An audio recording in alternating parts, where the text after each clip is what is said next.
के गले में जो मुंडों की माला है वो किसकी है? कभी आपसे बताए?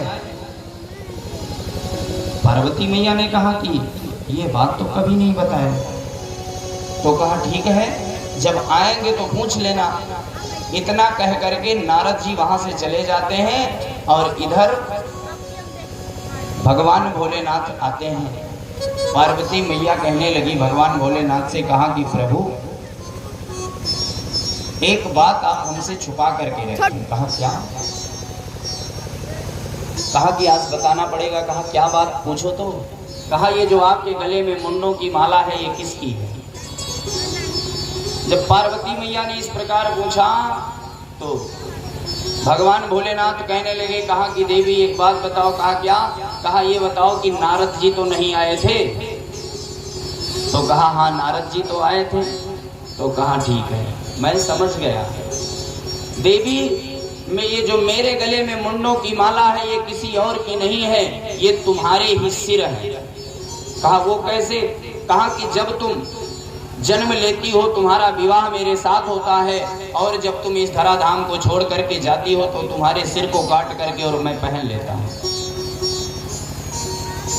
कहा कि प्रभु मेरा तो जन्म होता है, मृत्यु होती है, और आपकी?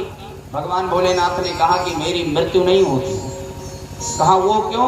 भगवान भोलेनाथ ने कहा कि मैं अमर कथा जानता हूँ, इसलिए मैं अमर हूँ।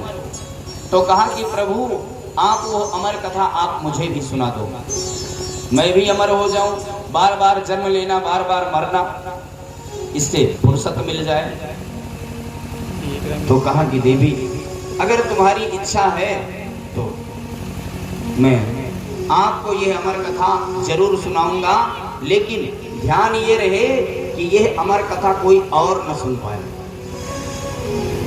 भगवान भोलेनाथ ने अपना डमरू बजाया, जितने भी जीव जंतु थे सब कैलाश पर्वत से दूर चले गए। पार्वती मैया को भेजा, कहा कि बाहर जा करके देखो कहीं कोई है तो नहीं। पार्वती मैया जाती हैं आश्रम के बाहर, देखती कहीं कोई दूर दूर तक नजर नहीं आया। भगवान भोलेनाथ उसी आश्रम में बैठ करके और पार्वती मैया को अमर कथा सुनाने लगे। अमर कथा सुनते सुनते पार्वती जी को नींद आ गई। जब कथा में अक्सर नींद आती है ना, पार्वती मैया को नींद आई और इधर धीरे धीरे भगवान के जन्म की पावन कथा भगवान भोलेनाथ ने सुनाया। भगवान का जन्म हुआ, जैसे ही जन्म हुआ तो भगवान भोलेनाथ ने जयकारा लगाया, बोलो बाल कृष्ण।